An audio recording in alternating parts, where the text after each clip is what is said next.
ಲಾಭ. ಕಂದ, ಏಕಪ್ಪ ನಿನಗೆ ಹಠ? ಯಾವ ನಿನ್ನ ತಂದೆಯ ಹೆಸರನ್ನು ಕೇಳಿದ ಮಾತ್ರದಿಂದಲೇ ತ್ರಿಮೂರ್ತಿಗಳು ಕನಗನೆ ನಡುಗುವರು. ಹೀಗಿರುವಾಗ ಕಾಣದ ಹರಿಯ ಮೇಲಿರುವ ನಿನ್ನ ಭಕ್ತಿ ಕನ್ಯೆಗಳಿಗಿರುವ ಈ ತಂದೆ ಮೇಲೆ ಏಕಪ್ಪ ಇಲ್ಲ. ಜನ್ಮ ಕೊಟ್ಟ ತಂದೆಗಿಂತ ಬೇರೊಬ್ಬ ದೇವನಿರುವನೇ? ಇಲ್ಲವೇ? ಇಲ್ಲ ಇಲ್ಲ, ನಾನಲ್ಲದೆ ಮತ್ತೊಬ್ಬ ದೇವನಿರಲು ಸಾಧ್ಯವಿಲ್ಲ.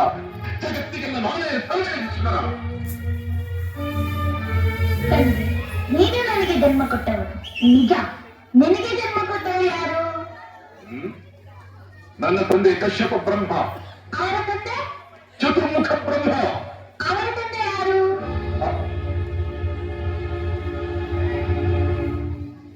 ಏಕೆ ತಂದೆ ಸುಮ್ಮನಾದೆ? ಆ ಬ್ರಹ್ಮನ ತಂದೆ ಯಾರು? ಯಾರಾದ್ರೂ ಇರಲೇಬೇಕಲ್ಲವೇ? ಅವನೇ ಶ್ರೀಮನ್ನಾರಾಯಣ. ಜನರನ್ನು ಕಡು ಮೂರ್ಖ ನುಡಿಯದಿರು ಮತ್ತೊಮ್ಮೆ ಶ್ರೀಳುವೆನು ಹರಿಯನು ಮನೋನಿಗೆಯನ.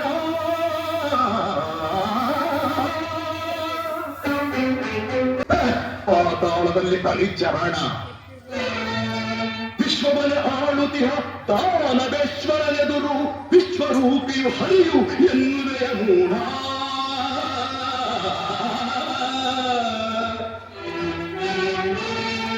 ದಿಟ್ಟತನವಿದ್ದರೆ ಎದುರಿಸಲಿ ನನ್ನನ್ನು ಮೆಟ್ಟಿ ತುಳಿಯುವುದೇ ಅವನ ಶರಣ. ಬಾಯಿಮುಚ್ಚು. ಭಕ್ತಿ ಮುಕ್ತಿಗಳ ಹೊಳ್ಳು ನುಡಿಗಳನ್ನು ಆಡಿ ನಮ್ಮನ್ನೇ ಎದುರಿಸಲಿ ಅದು ಬೇಕಿ?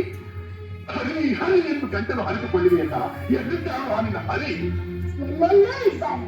ಸಕಲ ಶಾಸನ ವಸ್ತುಗಳಲ್ಲಿ ಅವನೇ ತನ್ನ ಪಾಠಗಳೆಲ್ಲದರಲ್ಲೂ ಇದ್ದಾನೆ. ಅವೆಲ್ಲರ ಸ್ಥಳವೇ ಅಲ್ಲ.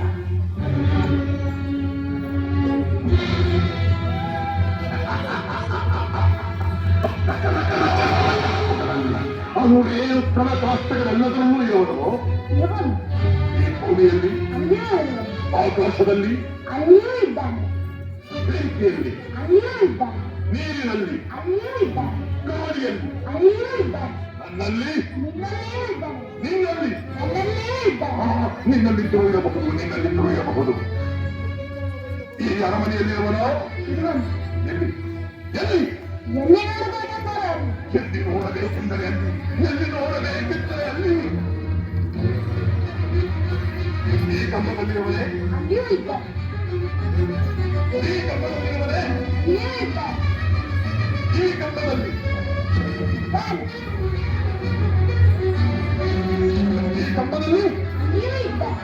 ಅಲ್ಲಿ, ಅಲ್ಲಿಯೂ ಇದ್ದಾನೆ. ಆ ಕಂಬದಲ್ಲಿ, ಅಲ್ಲಿಯೂ ಇದ್ದಾನೆ. ಈ ಕಂಬದಲ್ಲಿ, ಅಲ್ಲಿಯೂ ಇದ್ದಾನೆ. ಅಲ್ಲಿಯೂ ಇದ್ದಾನೆ.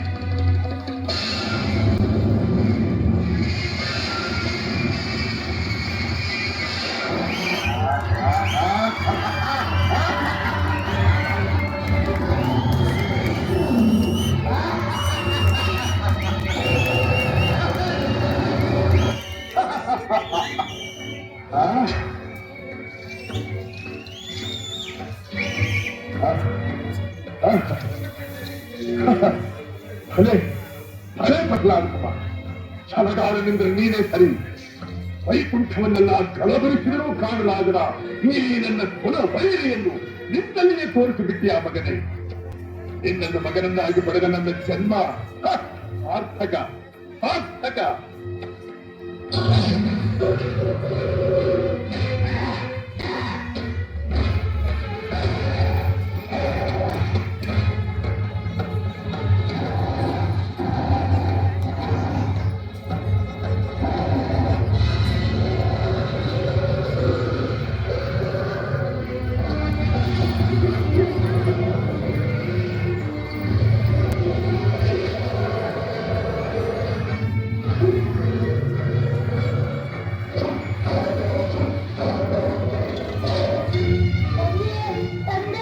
ಭಯಪಡಬೇಡ ಮಗನೇ, ಧೈರ್ಯವಾಗಿರು.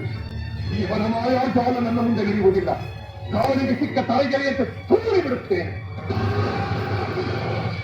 ಜಲಾಶಪಟಿ ಮಾಯಾಗಿ ಮೋಸಗಾರ ಹಂದಿಯಾಗಿ ಬಂದು ನನ್ನ ತಮ್ಮನನ್ನು ಕೊಟ್ಟೆ. ಈಗ ಈ ಸಿಂಹಕ್ಕೆ ಸಿಂಹವಾಗಿ ಬಂದಿರುವೆಯಾ? ಇಂದಿಗೆ ನಿನ್ನ ಪರಿಸರ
ಹೊರಗೂ ಆಗುವುದಿಲ್ಲ, ಮನೆ ಹೊರಗೂ ಆಗುವುದಿಲ್ಲ, ಭೂಮಿಯ ಮೇಲೂ ಅಲ್ಲ,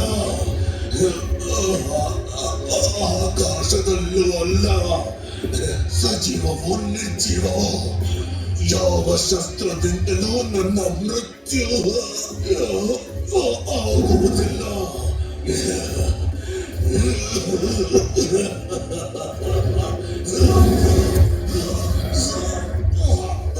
ಏಕೆ ಮಾತೆ ಬರುತ್ತಿಲ್ಲವೇ?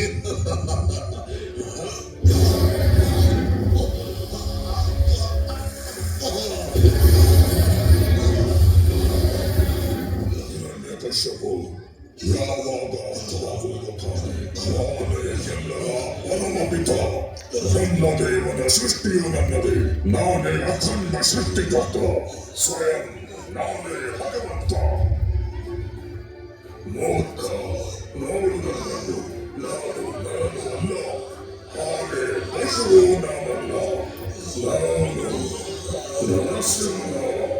ಹೊರಗುತ್ತಿರುವ ಸೂರ್ಯನನ್ನು ನೋಡು, ಈಗ ಹಗಲು ಅಲ್ಲ, ರಾತ್ರಿಯೂ ಅಲ್ಲ, ಈಗ ನೀನು ಮನೆಯ ಒಳಗೂ ಇಲ್ಲ, ಹೊರಗೂ ಇಲ್ಲ.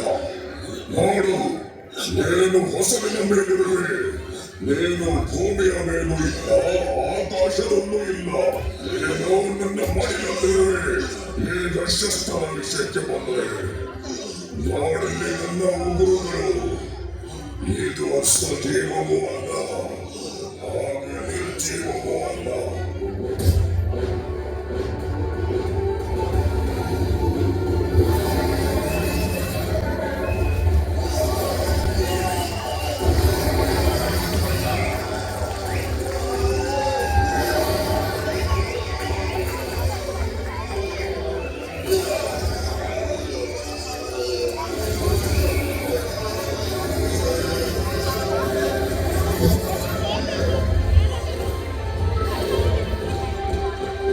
ಯಾರಿಗೋಸ್ಕರ ಇವರು ಇಷ್ಟೊಂದು ಕ್ರೋಧಿತರಾಗಿದ್ದಾರೋ ಅದರ ನಿವಾರಣೆ ಕೂಡ ಅವನ ಬಳಿಯೇ ಇದೆ. ಪುತ್ರ ಪ್ರಹ್ಲಾದ, ದಯಮಾಡಿ ನಿನ್ನ ಪ್ರಭುವನ್ನು ಶಾಂತಗೊಳಿಸು. ದಯಮಾಡಿ ಶಾಂತರಾಗಿರಿ ಪ್ರಭು. ಎಲ್ಲರೂ ಎಷ್ಟು ಭಯಭೀತರಾಗಿದ್ದಾರೆ.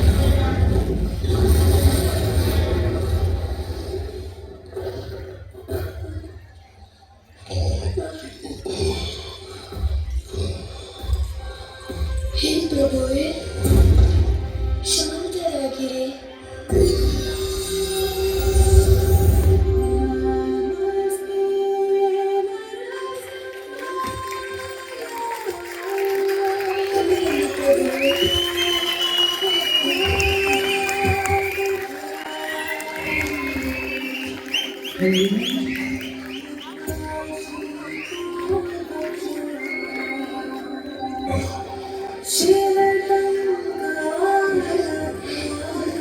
ನಿಮ್ಮ ಮಡಿಲಿನ ಮೇಲೆ ಕೂರಿಸಿ ನನ್ನನ್ನ ಎಷ್ಟು ಪ್ರೀತಿಯಿಂದ ಮುದ್ದಾಡುತ್ತಿದ್ದೀರಿ. ಇದರಲ್ಲಿ ಯಾವ ಸಂದೇಹವೂ ಬೇಡ. ನನಗೆ ನೀನು ಬ್ರಹ್ಮ, ಶಿವ ಮತ್ತು ಸಾಕ್ಷಾತ್ ಲಕ್ಷ್ಮೀದೇವಿಗಿಂತ ಹೆಚ್ಚು ಪ್ರಿಯವಾದವನು. ಹೇ ನಾಥ, ನೀವಂತೂ ಅನೇಕ ಅವತಾರಗಳನ್ನು ತಾಳಿದ್ದೀರಿ, ಆದರೆ ಕೇವಲ ಒಬ್ಬ ಭಕ್ತನ ಸುರಕ್ಷತೆಗಾಗಿ ಈ ಅವತಾರ ತಾಳಿ ನನ್ನ ಗೌರವವನ್ನು ಎಷ್ಟು ಹೆಚ್ಚಿಸಿದ್ದೀರಿ ಎಂದರೆ ಇದಕ್ಕೆ ನಾನು ಎಷ್ಟೇ ಜನ್ಮ ತಾಳಿದರೂ ಅನಂತ ಕಾಲದವರೆಗೂ ನಿಮಗೆ ನಮಿಸಿ ವ್ಯಕ್ತಪಡಿಸಲಾಗುವುದೇ ಇಲ್ಲ ಪ್ರಭು. ಹಾಗಾಗಿ ಇದೆಲ್ಲದರ ಬದಲಾಗಿ ನಿಮಗೆ ನೀಡಲು ಪ್ರೀತಿಯಿಂದ ತುಂಬಿರುವ ಈ ಹೃದಯ ಬಿಟ್ಟರೆ ನನ್ನ ಬಳಿ ಬೇರೆ ಏನೇನೂ ಇಲ್ಲ ಪ್ರಭು. ನನಗಿರುವ ದುಃಖ ಕೇವಲ ಒಂದೇ ಕಾರಣಕ್ಕೆ, ನನ್ನ ಪಿತಾಶ್ರೀ ಕಾರಣವಿಲ್ಲದೆ ನಿಮ್ಮೊಂದಿಗೆ ಶತ್ರುತ್ವ ಬೆಳೆಸಿಕೊಂಡಿದ್ದರು. ದಯಮಾಡಿ ಅವರನ್ನು ಕ್ಷಮಿಸಿ ಬಿಡಿ. ಪ್ರಹ್ಲಾದ, ಹಿರಣ್ಯಕಶ್ಯಪು ನನ್ನ ಸ್ಪರ್ಶ ಮಾತ್ರದಲ್ಲಿ ಪಾಪಗಳಿಂದ ಮುಕ್ತನಾದನು. ನೀನು ನಿಶ್ಚಿಂತೆಯಿಂದ ಇರು ಎಂದು ನಾನು ಘೋಷಣೆ ಮಾಡುತ್ತೇನೆ. ಯುಗ ಯುಗದಲ್ಲಿಯೂ ನಿನ್ನ ಕೀರ್ತಿ ನನ್ನ ಮಹಾನ್ ಭಕ್ತರಲ್ಲಿ ಚಿರಸ್ಥಾಯಿಯಾಗಿ ಉಳಿಯಲಿ. ಹಾಗೆ ನಿನ್ನನ್ನು ಯಾರು ಪೂಜಿಸುವರೋ ನಿಸ್ಸಂದೇಹವಾಗಿ ನನ್ನ ಕೃಪೆಗೆ ಅವರು ಪಾತ್ರರಾಗುತ್ತಾರೆ.